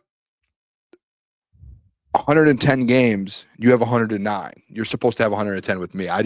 You're at 54. You have 55 wins, so you're at 54. The math checks out. I just messed it up. 54, 52 and 1. 55, 54 and 1. Oh, 50. Okay. Yes. You got that? I'm just trusting you. I believe that's the right one. a lot of numbers have been said. So far. I'm getting a little confused. Yep. And then Caleb's 48, 59 and 1. Ooh, yeah, that sucks. In regards to Pick'em, some would call me a loser. And I had some notable performances though. Do you want the notable performances? No, Yeah. keep them to yourself, man. The last week we did it, Jeff went 6-4. Had the best week. Good job, Jeff. Nice job, Jeff. A couple weeks before that, I went 7-3 in a week, which put me ahead of Jeff that week. And then a couple weeks before that, Caleb went 1-8 one of the weeks. Yeah. Yep. It just happens. I'm not going to be super awesome every single week. I'm going to lose some, and I lost one. 1-8. I mean, that's pretty impressive, honestly. That's pretty impressive. That sucks. I had to check it like 10 times to make sure because I was like, "This." I appreciate you double checking. I quadrupled on that one for you. Yeah, thank you. I appreciate that. Yeah, that sucks, man. That sucks. I wish you would have kept that one to yourself. I'm sorry. Caleb, you haven't really gotten your opinion on this Sherrone Moore stuff, man. Yikes. What do you think of it all? What do you think? What do you think of the Sherrone Moore stuff? Him just absolutely losing his shit and just all of it. Yeah. Well, first off, I want to say, I mean that to his family. I mean that is horrible. Wife and 3 kids. I mean that is just a grade A scumbag move by Sherrone Moore. Just incredibly inappropriate. You have the life that a lot of people want, and you just threw it off to the curb. I mean, just a brutal decision. There's a little blemish on the Block M right now. They need to figure this thing out. It seems like the past 5 years, I'd say, Booner, there's been some sort of controversy. So they're going to need to clean this thing up. And I mean, Sherrone Moore, that is just totally inappropriate, just disgusting move out of him. It's going to be a tough decision to see who they bring in as head coach. You need someone that's going to win, and you need someone that's going to keep things clean. So that's going to be a difficult hire. I've seen a couple names being thrown around, Dillingham being one from Arizona State. Which Klotz's names. Klotz is throwing out dog shit names, and I love Lukas, but he said Brian Kelly. Well, that was a joke. We were kind of messing around with the Brian Kelly stuff. That would not happen. He's trolling. I'm trolling with the Brian Kelly stuff. I don't think that would happen in a million years. I don't think Michigan would do that. I mean, Dillingham would be a good hire for them. Thank you, Combat. Thank you. You know it. But yeah, I mean, just a brutal, terrible situation. Terrible. Yeah, it's by the way, the keys of wisdom says Caleb tells people to bet the overs on Iowa. I mean, the keys of wisdom, that was one time, and it was a big mistake. I mean, he hasn't let me live that down. Rightfully so. Rightfully so, Keys. You haven't let me live that down. But yeah, what a terrible pick I gave. Yeah, it's tough. I mean, that's a tough. I mean, who thinks to give Iowa football? Who thinks to give out overs in that game? In an Iowa football game. Yeah. I think the most points they scored in the past 3 years was 15 points, 14 points.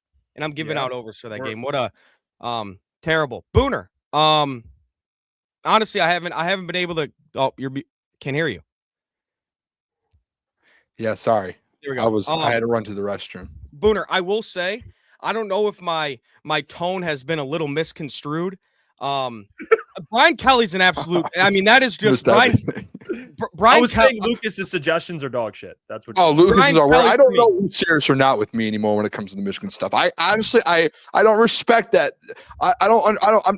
We're supposed to be friends, right? When friends go through hard times, man, I need my friends to be there for me. Yeah, but it's you brutal. and Lucas no one's there for me. Jeff is. It's brutal.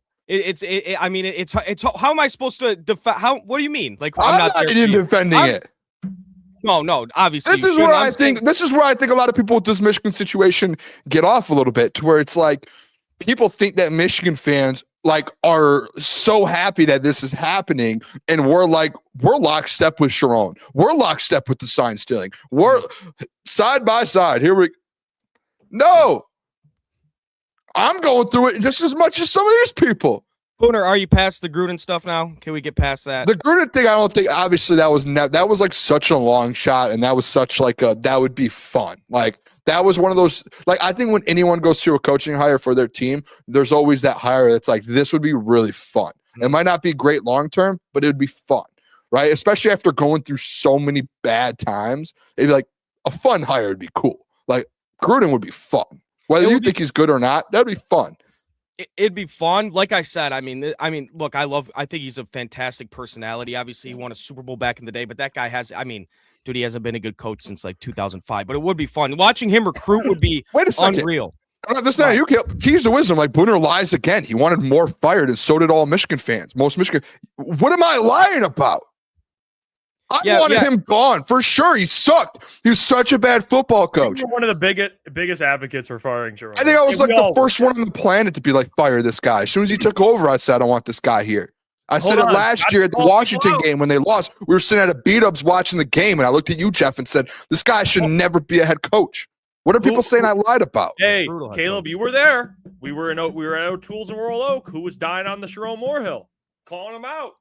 Hey, shout out Nick Kolov. That's our guy. Nick and Flannel were mad at me because I wanted Sherrone gone after the Northwestern game when they were at Wrigley Field, and they disrespected such a historic landmark that they went out there, and Sherrone Moore like forgot how to coach a football. He didn't even know timeouts were a thing in football. He didn't know the rules of the game. That's been around for 400 years. Do you remember that one? And the Indiana game last year was bad. Oh, that was honestly one of the what did he do? He waited 30 seconds to call a timeout with like a minute 30 left, and he called it with like 55 seconds left. I mean, look, I can't do this right now. The keys to wisdom. Booner wanted him gone, but Booner is mad that he picked up knives and was stalked. Like, yeah, both are true. What are you talking about? What am I lying about? Keys to wisdom might be the most dumb commentary of all time. Oh, now you're throwing names out. Whoa, I mean that's a serious accusation you just made against. It's a real one. What are you talking about? I'm a liar. Don't call someone a liar and then be like he wanted these things to happen. One, I wanted Sherrone Moore gone. I've never lied to the people. I've been honest about it. Even when Nick and when Flannel were like, Booner, you're an idiot. You don't know what you're talking about. Sherrone, give him another year with this. No, he sucks. Now look at him. Sorry, I'm spitting everywhere. Now look at him. And two, he's a disgrace to the program. A disgrace. Now, Booner, let me ask you this. Wisdom, by the way. He calls me names. I call him names. We're friends. Fine. Booner, let me ask you this.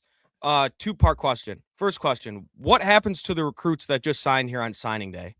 I think most of them. Well, I think most of them stay. I think they have to see. And by the way, someone said Booner's out of control lately. Have I been out of control, Jeff? I can tone it down if you want me to. They're just trolling. They're trolling you. They're trolling. All right, I can take a step back. My CTE is flaring. Caleb, I felt like an old person there. I called you three names. Well, I just think they have to wait to see who a new coach is. I think a lot of these guys are going to stay. Like Bryce, I don't know if people saw this. Like Bryce and Andrew Marsh, like all these guys all are following Kenny Dillingham all of a sudden. So like if he's the coach, they're probably going to stay. Oh, they'll stay for him. Yeah. And if they stay for the coach, that's why it's so important to get a coach like tomorrow. So if they stay, I think a lot of these bigger recruits, like the ones that decommitted, like one of them was a 3-star guard. Another one was like a 3 or 4-star tight end. That I think he just committed like last week anyways. Like he just made his decision. So I think there's a couple big ones. There's a couple 5-stars where you're sitting there. Like you had the best player in the country commit to you, running back, hitter. You're sitting there refreshing like, we need to get Kenny Dillingham in the building now so he can reach out to him and he keeps it. Yeah, my second question was basically just Bryce Underwood and kind of like, what are the chances that, I mean, if he doesn't like the head coach hire, could we see him leave? For sure. Look, my prediction, Booner, is Not my. If he doesn't like the hire, I think LSU's the spot for him. Yeah, And then- honestly, I think a lot of people are scared. Like I think like Flannel and Nick, like one of the big things like they're scared about, or they were, is Bryce Young leaving or Bryce Underwood leaving. Do you want me to be honest? Is this a trust circle? Trust circle, yeah. I just don't care. You're in a transfer portal era. I care. I mean, you spent No, a ton of why? money to get It's him, not like he and- was the best freshman in the country last year. Like, yeah, he's talented, and I think he can be like a Heisman winner at some point in his career. But like, yeah, you spent the money, okay. But like, it's a new regime now. You're cleaning house and you're starting fresh. If he leaves, like the only thing in the future that I'm worried about is whoever you bring in, they better not be like Sherrone Moore, who Sherrone Moore like refused to actually get a good transfer quarterback. Like you're in an era now to where you don't like if you lose a 5-star starting quarterback, like who cares? Like Georgia just lost Carson Beck last year. Well, what did they do? You know what I'm saying? Like you can in 1 year get a quarterback. On the He's ahead, not Jeff. Carson Beck, though. Yeah. But no, he's not. He's not. But my point is, it's like it's not like you can't go to a college football playoffs next year. Mendoza went to Cal. He wasn't. Yeah. He was okay. It's just like you can get a quarterback. You just have to want to go do it. And it's like if Bryce leaves, like yeah, it sucks because he's going to be good. But at the end of the day, it's you can go like instantly. If Kenny Dillingham comes in and Bryce leaves, he can. I know for a fact he would go in the portal. He did it with Sam Leavitt from Michigan State. Like he's going to go in the portal and get you a guy instantly, and you're still going to have a chance to go to the college football playoffs next year. So like in today's world, it's no longer like, oh man, we just lost our quarterback. Now we have to hope that we can find a new one. Like what happened to that quarterback, Jaden Davis? He's still there. He's still at Michigan. He's a 4-star. Is he in a portal? No, he's still at Michigan. Yeah, he's just sitting back there hanging out. Crazy. But Booner, if I was a Michigan fan, I'd be upset if you guys lost Underwood. Like if I was a Michigan fan, I'd be pissed. It's not the end of the world in today's college football. But just like, you spent the money to get him. He flips from LSU. But his freshman year obviously didn't put up the numbers, but we got to remember he had a moron as a head coach. He was put in a very, very tough situation. He didn't have one good receiver to throw the ball to. Oh, this can't be true. What? This can't be true. What? You can't say that and not say what it is. What? Hold on. I'm trying to find to see if this is real. What is it? And then we can see if it's real. Ant Wright. You guys know Ant Wright on Twitter? Yeah. He tweeted out and said, what? Why is Sherrone Moore hitting up the OnlyFans model within minutes of getting bailed out? Throw the phone in the lake. I said that earlier. No way. Oh, Jeff, I thought you were saying like I didn't know you were saying when he got out. I said that earlier. He hit her up like recently, like today, I guess, when he got out. And she has the DM. No way, man. Are you serious? Well, probably. Right. I don't think he was hitting her up to try and but he was probably berating her, like, what the, going on. He should not, dude. Yep. Because she went after his jail release.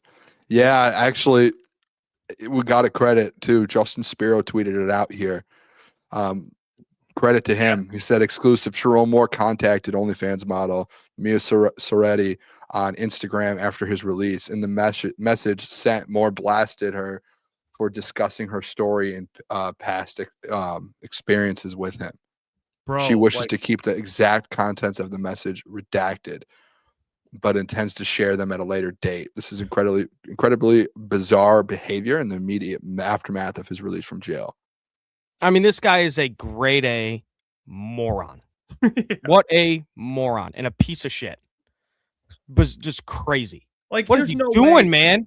What are you doing? Hitting up a girl, you're hitting up somebody that just went public that you were trying to get in her pants, and you didn't think she would share that message. Like, you're a moron. You're an idiot. What is happening? I would hate to be that guy representing him, like his lawyer. I'd be like, dude, can you just put there's PR guy. Can you just put the phone down, man? And she commented on Spiro's tweet too. Kind of confirming it. She just said he is really pissed at me, and I'm not even the one that broke the story. New York Post is. And she just put a picture of herself. Just promoting her OnlyFans. Jesus. I mean, that's just what... I mean, Yeah, that's probably what's happening. But dude, you can't be that dumb. He's probably promoting. Yeah, That's bad for him and because he has to go to court, dude. Like bad luck. the people, the attorneys against him are going to use that. Like, look what he did as soon as he got out. He's a threat. Is he facing like prison time or what? Like, I think I mean, he has one felony Jail offense time? that's up to 5 years in prison, and then the other one's like a year in jail and 90 days in jail. So it's like combined probably like 6. I'm sure he's not going to go to He ain't gonna get that. prison. Yeah, But I mean, if he's doing stuff like this, it's not a good look. It's easier for, the defense to be like, hey, boom. As soon as he got out, I mean, the he's evidence is damning against Sherrone Moore. I mean, it's like all just there. go home and just You don't like need to turn look on that like hard. a good movie and just go to sleep, dude. Have a meal, go get yourself something good to eat. Just watch a movie for the next. Well, I don't know. He can't go home. I mean, I don't know. He might have. Maybe his wife, like, I don't know. Maybe his wife let him back, or maybe his family went somewhere and he's at the house. I don't know. He would have to have somewhere to stay, right? I don't really give a fuck, to be honest. I don't care. Guy's a scum. Guy is scum. He's scum. Just ruining a family like that. Oh, it's insane, dude. Yeah, I was just telling my my dad. He was asking about the situation, and I mean, you guys know Italians. They want to know about the money. He was asking about his contract because he's obviously owed a lot of money. He's not. My dad was more. He was more upset and confused that this guy, if he would have just, because I told him all the facts, and then I said something about his contract. He goes, no, he could have had what? And I said, well, he was owed money. If he were to get fired just for being a bad coach, he would then get a buyout and make a lot of the money. He said, but because he committed the conduct, he doesn't get the money. And he was like, oh, dude, how dumb. No money, like 14 million or something, like, or 19, or I don't know what the exact number is. Dude, he would have just gotten bought out, had a shitload of cash, and just, basically get paid to go away. And now he doesn't get any of that money. So, yeah. It's insane, dude. It's wild. I would love to have an opportunity to make that much money. Well, love it, dude. Getting paid to go home, essentially. I mean, and he would have got another job at some point, somewhere, I mean, realistically, like, if you got fired for being bad, dude, like, you got fired, like, you're no longer working with that girl. Like, yeah, you have a family, asked to be separated, and you have the rest of your life for $19 million, and you can run away happily with this girl. You can go hump whoever you want. Whatever girl you want. You know what I mean? Like, yeah. By the way, people are putting in the chat, Pistons belt to ass. Yep. The 14 in guarantees, 30 if he fulfills the whole contract. That's so much money. 14. Hey, Cardi says they're auditioning right now for Anthony Davis. Pass. I'm good. I'm good. We'll talk about that more tomorrow morning, but I've heard, I've heard Rasheed Wallace-esque type of trade. It's not a Rasheed Wallace-esque type of trade. People that are saying that's ridiculous. I know. I don't think they gave up a ton for Rasheed, and they're going to have to give a Well, that lot was a different team. Anthony Eric joined the show. That team was in a position where they went and got the last piece. Like, this team is so much younger. Yeah. It's such a completely different situation. Like, the East is wide open, but Anthony Davis isn't the piece that's going to put you over the hump to make you like an immediate finals contender. They're not. Like, it's going to take, I think some more pieces, and I don't know. And Anthony Davis is going to play, 10 games a year? Trade him. What if, I'll offer Marcus Sasser, Bobby Klintman, and a second. For AD? Yeah. That's Sasser just came in the game and hit a 3, so I don't know if you want to do that. We haven't seen the best out of Marcus Sasser yet this year. He's back from injury. So, yeah. His trade value is just going to rise. Maybe we could do Marcus Sasser for Anthony Davis straight up, and then we'll talk. And then we'll talk. Yeah. All right. Oh my gosh. What? There's more tweets about this Sherrone stuff. It's. Can I read this other tweet from Spiro? Yeah. He said Sherrone was a subscriber of Mia, her OnlyFans. She says he purchased all of her videos on the adult platform and offered her season tickets to Michigan football in exchange for one-on-one time. In parentheses, she declined. So he was gooning.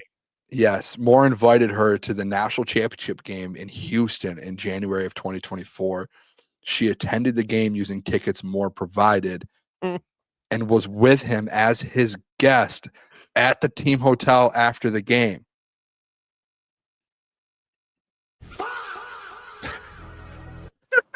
He was What? D1 Gooner. This is like I'm with Is this confirmed? God real? hates cowards in the chat. His family. I feel so bad. That's like you has to be the worst. Like his family probably was there at the national championship too. Like they won the national championship. And like you'd celebrate that with your family, your wife and kids, and enjoy that. Instead, this guy was off with this girl after the game instead of with his family enjoying the national championship. Like that's, oh Dude, my I gosh, can't dude, that's believe heartbreaking for his family to hear that. He's got to be like, I'm with Steve. He's got to be an addict or something. That guy's down bad. Dude, He was our head coach. Bad. You could read me anything from now on about Sherrone Moore, and I would believe it because this guy is just the biggest piece of shit ever. And he was Ever. gooning.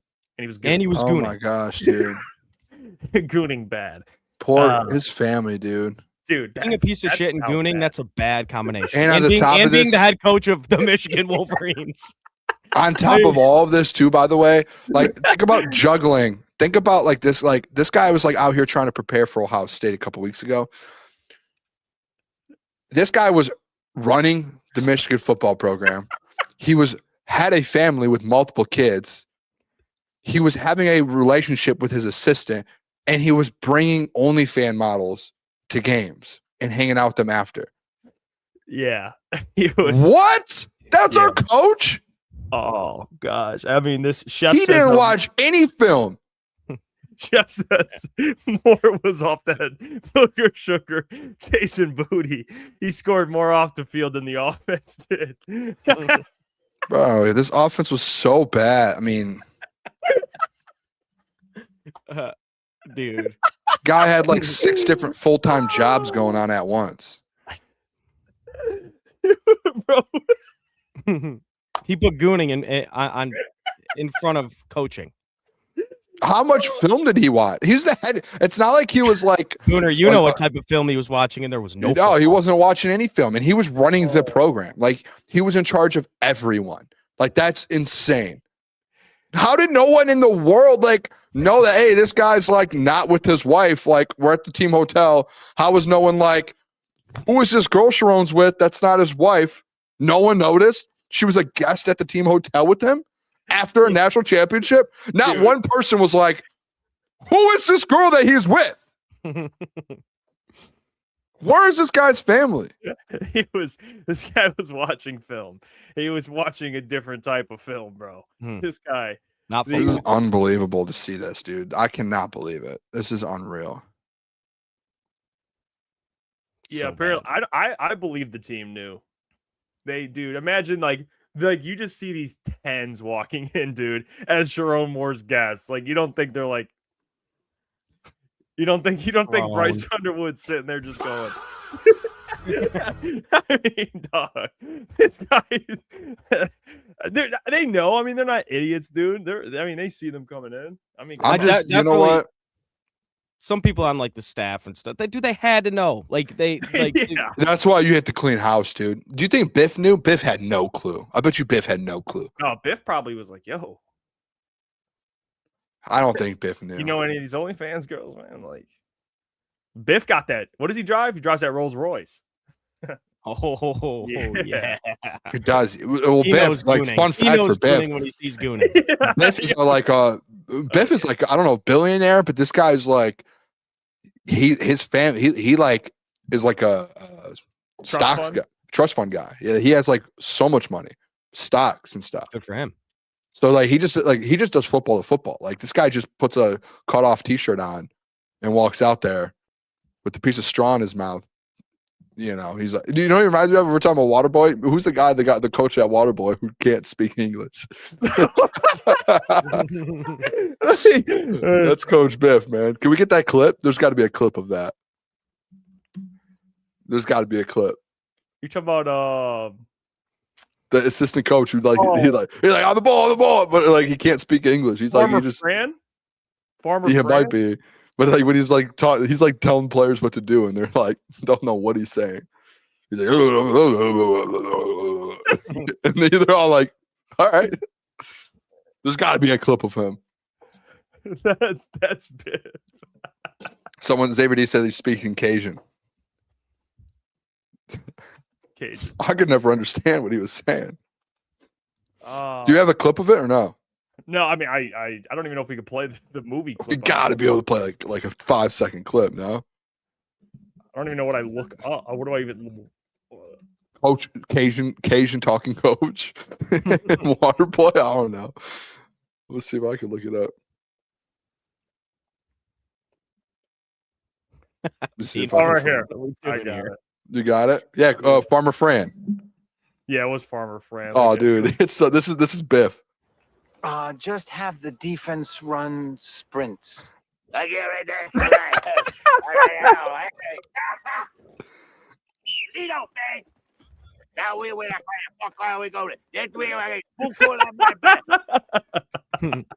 That's Coach Biff, man. Biff just goes out like, let's play football.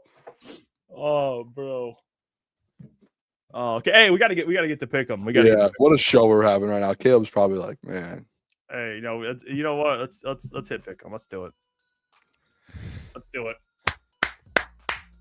I'm ready. Let's go, Kamish. Kamish, you're in the middle, Kamish. That's All right. Tell me what we got. Let's I need like one of those Sean Murphy voice changers. And now, pick them. all right, first game here. We'll just go left to right here. We'll start with you, Jeff, and then me, and then Caleb. Oh, we'll no, just you're first. You go. yeah, but the thing is, I don't like saying the games, and I got to throw it to someone. That's the problem. That's Oh, you want to see what I no, Yeah, genuinely, this it is just crazy. when you're announcing the names, it's weird to not throw it to someone.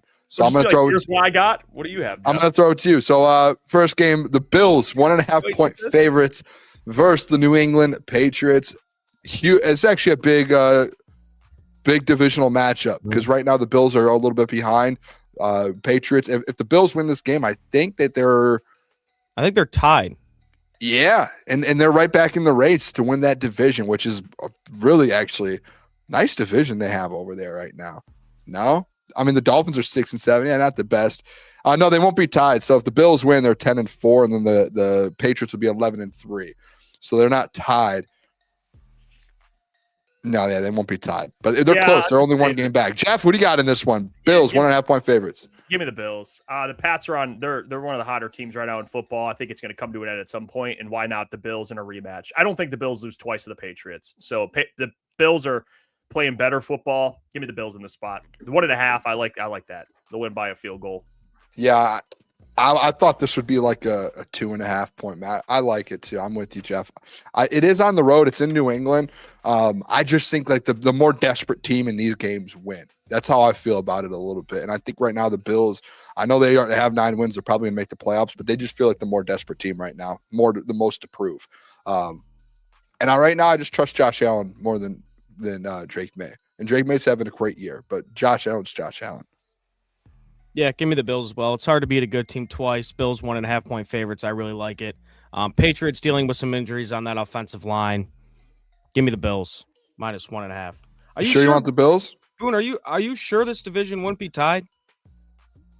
Positive. I mean, one has 10 or 11 wins and the other has 9. Oh yeah. Okay, sure. Simple math. One game. Unless 10 wins. I thought the Bills had 10 wins. unless Anyway, the game Bills are gonna counts as cut 2. It could. You never know. You never know what they'll decide to do with this. But yeah, give me the Bills -1.5. All right, next game, the Los Angeles Chargers. This is actually a really good game, boys. What? This is such a good game. The Chargers are on the road versus the Kansas City Chiefs. The Chiefs right now, boys, 5.5 point favorites. They're favorites. Some that's 6. Yeah, That's so like crazy line. it's I would think this is like a pick 'em game because I think the Chargers. I know Justin Herbert's hurt. They just beat the Eagles, man, and they've won 5 of their last 6 football games. Like they're playing good football right now. So Jeff? Who are you taking in this one? And the Chiefs are bad. This doesn't make sense to me. I think the Chiefs win, but the Chargers cover. Chiefs have been playing a lot of close games. Has the line moved? It's set. I see 6. Same. What is it on FanDuel right now? Because that's where I was on earlier. I don't know. I know ESPN Bet it says 6, but I don't Let me know. see if what it moved. Or DraftKings, excuse me. DraftKings is 6. 5.5. Oh, so it's 6. 5. You guys Okay, want us to move it to 6? No. Oh, Caleb's taking the Chiefs. Caleb do wants not. the Chiefs. Ah. I'm taking the Chargers as well. I think the Yeah, I'm gonna go Chargers. Chargers. I think there's a chance they win this game outright. I just think the Chiefs they're essentially out of the playoffs. Like if they win out, they're at what? 10-7. 10 games. Mhm. They can only afford essentially one more loss, or they cannot afford another loss. If they have another loss, they're essentially out. I just don't see them doing it, man. I feel like this team's defeated right now. 5.5 points, dude. I thought this would be like 1.5, man. Yeah, I mean, Chargers coming off a really big win against the Eagles, a huge win. Look, why is that the spread? Why is 5.5 the spread? That's why I'm taking the Chiefs. They're telling you something. I'm not saying the Chiefs are better than the Chargers. I'm not saying I think the Chiefs are going to make the playoffs, but that spread being 5.5 should tell you something. So I'm gonna take the Chiefs here. I'm laying the points. All right, let me write that down real quick. Chiefs, Caleb, Bum, 5.5. I'm kidding. That was mean. I'm sorry. I'm kidding, dude. I'm sorry. You went against the boys. Raiders on the road versus Philadelphia Eagles. Eagles 11.5 point favorites, boys. Eagles are kind of in a weird, very weird spot right now. Jeff, who are you going to roll with in this one? It's hard. I mean, the line, I don't care who it is. I just don't. Kenny Pickett starting in this game. Dude, give me the Eagles, man. I mean, it's just the reality. I know it's not necessarily the hot pick right now, but let's be real, dude. I mean, Saquon's gonna have a $150 against this defense. So give me the Eagles. I think they win by 2 scores, 14. So I got them covering. It's a big spread, but honestly, the way the Raiders have looked, not Wow. so. How about this? Give me the Las Vegas Raiders, baby. Give me the 11.5. Kenny Pickett. I didn't even know Kenny Pickett was starting. I originally was going to take the Eagles until you said Kenny Pickett. Kenny Pickett was the backup in Philly. Kenny Pickett wants to show Philly what he's about. This is why you don't pick Tanner McKee over me. I can play ball. Hey, watch your mouth. That's Tanner McKee. Yeah. I haven't heard Tanner McKee's name since last year. So give me 11.5. I love Jeff. You know I love a double-digit underdog in the NFL. Give me the Vegas Raiders. Yeah, as much as I'd love to take Kenny Pickett in a revenge spot, I can't. The Raiders, man, they suck so bad, and their defense is horrible. This is a perfect opportunity for the Eagles to find some sort of rhythm on offense against this horrible Raiders defense. I think they will to an extent. Jeff, I think you hit it. I think they win by, let's call it 14. Cover that spread. Give me the Eagles. Next game, Ravens 2.5 point favorites on the road versus Cincinnati Bengals, boys.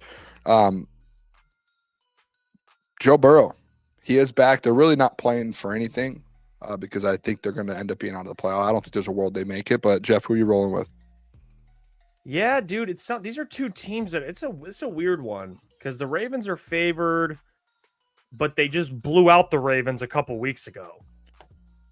So they're at home, but T. Higgins has been ruled out of the game. So that's probably where the spread's coming from. I'm gonna go. Which T. Higgins got a concussion like the second quarter, played the whole game, and then concussion. Is anybody going to get in trouble for that? I don't know. They said that he said that he was fine and he tested, everything was good. So he probably I don't know if he lied, but very weird situation. I'm gonna go because the Ravens lost last week, didn't they? Oh yeah, the the more Steelers, desperate right? Yeah. Yeah, they're the more desperate team. I'm gonna go with the Ravens. I'm gonna go with the Ravens. All right, I'm gonna go opposite. I'm going Cincy, man. I think Cincy might win this game outright, to be honest. I don't know why it's 2.5. If they actually thought the Ravens were like that good of a team and desperate in that, I feel like the Ravens would be bigger favorites, especially versus Cincy team who's probably out of the playoffs. So I'm gonna go to the Cincinnati Bengals plus 2.5. I'm gonna put my trust in Joe Burrow this week. This is, and Jeff, you probably won't like this very much. This is a Caleb lock. Baltimore is covering that 2.5 easily on Sunday. Why would I like that? Because I have been bad. Statistically, I have been bad at He's picking. jinxing But him. you have Joe Burrow during the week talking about how he's like losing his love for football, that weird stuff. The Ravens are desperate. They need to win. Yeah, you didn't see that stuff? No. He said he's not having fun. Yeah. Can I switch? No, Jeff. No. Yeah. Can't switch. I'm losing my love for Pick'em. The Ravens minus 2.5 is a Caleb certified lock. Book it. They win by 14. The Ravens. Ravens minus you don't want to 2.5. hear that, Jeff. Caleb lock. All right, Caleb lock. that's nuts that he just locked that. I don't know if I feel good about it or more better, or I don't know how I feel. You probably should should feel good. hate it, to be honest. No, you should feel Next good. game, Commanders, the Washington Commanders. No Jaden Daniels is on the road versus the New York Giants. Giants are only 2.5-point favorites at MetLife. Jeff, who are you rolling with here? Yeah, give me the Giants in this spot. Jackson Dart's back. I mean, they lose. I mean, the Commanders are just so down bad, man. No Jaden Daniels. You got Zach Ertz suffering basically a career-ending injury. It's so bad. So they're done. Give me the Giants. At least they're trying to play for something, even though you can't really do anything. But they're trying to win games. Give me the Giants. Yeah, I'm going to take the Giants as well. I'll keep it simple. I trust Jackson Dart over Marcus Mariota. Kim? I like Marcus Mariota as well, but yeah, taking the Giants in this spot, like you said, Jackson Dart back. They're at home. Give me the Giants. Give me the Giants. This next game's interesting. I'll give my pick first, so there's no collusion on this. But the Cleveland Browns, Shedeur Sanders on the road. Jeff's quarterback, Shedeur Sanders. Look at you guys. See what he's doing right there on the road versus Jeff's team, the Chicago Bears. This is the Jeff Bowl. Bears are. It is really a Jeff Bowl. Ben Johnson and Caleb Williams. The Bears are 7.5-point favorites. Jeff, I will go first. Me and Caleb will go first, so there's no collusion. We'll let you go last with this one. I'm going to take the Cleveland Browns. The 7.5. I think it's a football number. I know the Bears might be the better team all around, but every single Bears game, it is a one-possession game every single time, and they find a way to win. I think the Bears win. I think it just ends up being one possession by either a field goal or a touchdown. So I'm going to take the Browns at 7.5. I think that's a really good number, actually. Not only will the Bears only win by a field goal or a touchdown, but those might be the only points scored in this game. If you haven't seen the weather for this game, it's like negative 20-degree wind chill. Just bad. It's just a big spread like that with weather like that. It's tough to take the big favorite. Even though it's a nasty pick, I hate the pick. I won't be betting it on Sunday. But for the sake of pick'em, I will take the Browns plus 7.5. Jeff, Mr. Iafrate, this is big for you. The You basically have floor is yours. I'm going to take the Browns to cover. Oh, my God. I really didn't expect that. Give me the Browns to cover. Yeah, I think the weather's definitely affect. You're not telling me this Browns defense is not going to at least. I mean, they're gonna cause problems. They're gonna keep this game close. Okay, so I'm with you guys. Give me the Browns. Jeff, can we get a final score prediction and then a Shedeur Sanders stat prediction really quick? Okay, it'll be 17-10. Bears win. Shedeur, I'll say he's 12 for 21. Buck 76, touchdown and a pick. How many I like total that touchdowns? a lot, dude. I like that. How many total touchdowns? One. I think it's just one of those grimy games. All right, that's fair. Next game. 17-10. Give me the I know Panthers. that was good for you, Jeff. Nice job. Panthers on the road. They're 2.5-point favorites versus the Saints. Panthers have been good, man. They have a chance to they might actually be the lead right now in their division. I can check real quick, but they actually might have the lead currently in that division. Let me see real quick. Yeah, they do. They have the lead in the division. So if they win, they're ahead of the division. So Panthers on the road versus Saints, 2.5-point favorites. Jeff? Yeah, give me the Panthers here. Time to lock in for them. Saints have been really scrappy though. But I like the Panthers in this spot. So give me the Panthers. Yeah, I'm taking the Panthers as well. I think they win this game. I don't know why it's 2.5. It's weird. Am I missing? I guess it's Tyler Shuck, so they got to give him some sort of And respect. the Panthers are hard to bet. They're a hard to bet on team too. I don't know. It doesn't feel real that they're like, I don't know. That's what I said a couple of weeks ago when they were like 6-4 or something. I was like going through the standings. I was like, wait a second. It's a Panthers are good right now. Like I had no clue. Them, to be honest. No, I haven't watched a Panthers game all year. To be honest, Caleb, what are you going with this one? Shit, this is tough. I don't know. I don't think the Saints are capable of winning 2 in a row, but Booner, I will say this. Your guy, Tyler Shuck, I think he could play. He could play. God. It's not the way you should bet, but I just don't think the Saints are capable of winning 2 games in a row. Fuck it. Give me the Saints. Oh, Give me the Saints at home. I just wrote the Panthers down for you, too. Give me the Saints plus 2.5 at home. All right. Next game here, Packers 2.5 point favorites versus the Broncos on the road. Jeff, who are you rolling with? So this one's interesting because Josh Jacobs is questionable. So that's a big deal. I think this is one of those due for a loss games. I think the Broncos are playing really good football right now.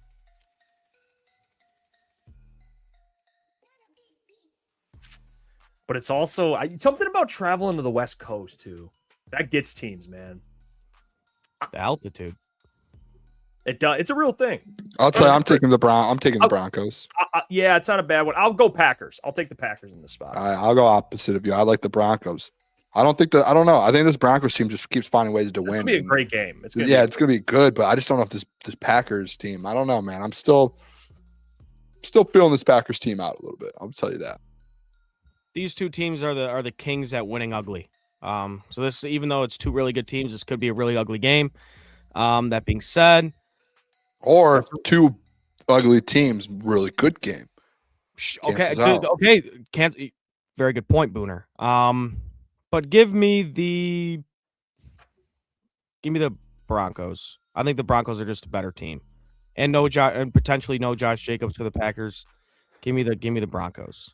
Next game, Colts on the road versus Seahawks. Seahawks are 13.5 point favorites. Obviously, potentially Phillip Rivers starting. Potentially. Either him or Riley Leonard, I believe. Maybe not even Riley Leonard. I think Riley Leonard's hurt. Give me the Seahawks here, man. It's hard for me to really say that Phillip Rivers at 44 is going to just dot up the Seahawks defense, man. Give me the Seahawks. Dude, this Seahawks defense is so good. They might win this game by 30, honestly. They might have 3 touchdowns. Their defense. That might happen, but this defense, I don't know how, like 13.5, like there's no way they don't win by 2 touchdowns, right? I'm taking the Seahawks too. There's no way they don't. Yeah, give me the Seahawks. Easy. Last game here, Vikings Sunday Night Football are on the road versus the Dallas Cowboys. Cowboys 6.5 point favorites, boys, at home. Who are you guys? And they're coming off the Lions loss, by the way. Who are you guys taking in this one? I'm gonna go Cowboys. I don't know. I think JJ McCarthy's coming off a good game, but you know what the worst thing is for a young quarterback is, or any quarterback with interior pressure, he's gonna have a lot of that, and I think it's gonna make him uncomfortable. Yeah. And I think he's going to have some turnovers. He's going to get back to that. I think the Cowboys get away from this game. They're going to win by 10 points. So give me the I think coming off a loss too, and coming off a bye, I believe they're on a bye as well. Weren't they? The Vikings? The Cowboys. No, it's not a bye. We just played them on Thursday. The Thursday's really. They're coming off 10 days rest. Let's say that. 10 days rest. So it's really an extended. Yeah, it's an extended 10 days as well because it's a Sunday night game. So I'm taking the Cowboys as well. Are the Cowboys really playing for anything? Like, do they have a shot to Yeah, they have a chance to come back in the division. I think. I mean, well, you got to think. Let me pull up the standings. They have 6 wins. The Eagles have 8. So they're 2 back. I believe. No, they do not play the Eagles again. If they win out though, they're at 10 wins, and that puts a little bit of pressure on this Eagles team who's lost like 3 straight. Yeah. At first, I mean, if Dallas had nothing to play for, I would have taken Minnesota, but give me Dallas at home. What is it, 5.5? 6.5. Wow. Yeah. I'll take them. Dallas I minus love it, 6.5. boys. And that's pick 'em. There we go. Hopefully, I extend the lead. Hopefully, maybe Caleb gets to 500 this week. I mean, it would feel good. It would give me some more confidence going I'd into be these, happy for on you. the stretch here. What do we got? Yeah. 3 more weeks after this? If you get back to 500, I'll buy you a beer. Thank you, Booner. You're I welcome. appreciate that. I'll try my damnest. Damnest. What is it? Darnest? I'll try my darnest. Hardest. I'll try my hardest. No, there's another way you could say it. I I've think never it's heard it, damnest. but it sounds like he could be something. He sounds like I think you could say I'll try my damnest. Damnest? Yeah. What do you think? I'm gonna go ahead and we're just gonna. I was act like gonna that. say yeah, like it. I'm gonna. It is smile on the wave, boys. Probably a good idea. Jeez. Hey, Caleb, you going live tomorrow? with Yes, Gentry? sir. 9 a.m. Me and Gentry. We're back. We're back. We're so back. We're back. I'm excited. I mean, we haven't. It's been a couple weeks. Had some things to do during these weekends. But I mean, we're excited to get back. There is so much to talk about. It's a packed show. So 9 a.m. Is it just you two? It's just us two. Yep. Okay. There you go. Sure. I'm gonna be turning. I expect. I'll say this. I expect some hot takes tomorrow morning about the Sherrone Moore stuff. I mean, you heard a lot about what I had to say. I mean, it's going to be kind of. I want you to let it more fly. slandering for. I want you to get canceled tomorrow. Yeah, Start I want you to get Michael Gentry going a little bit too. Oh, we're gonna get Mike going. We're gonna. When Get Mike I'm going. gonna do that I haven't really heard what Mike has to say about all this stuff, and he's a Michigan man, so I'm excited to hear what he has to say. I'm gonna be up, so I'm gonna be driving. I'm gonna have it on. All right, we'll get out of here tomorrow. Tune into the fellas, and then we'll be live Sunday for game day. So come hang out with us. Watch party. The Dog and Pony Show, by the way. Yep, we'll be at the Dog and Pony Show brewing out in Oak Park. So come hang out with us. It'll be a great time. I mean, I've been texting about it. He's fired up about it. So if you're near Oak Park, the area, Dog and Pony Show brewing, come hang out. Watch the LA Rams take on the Lions, or at least welcome the Lions. We'll find out. Until then, though, appreciate you all. They'll catch you tomorrow.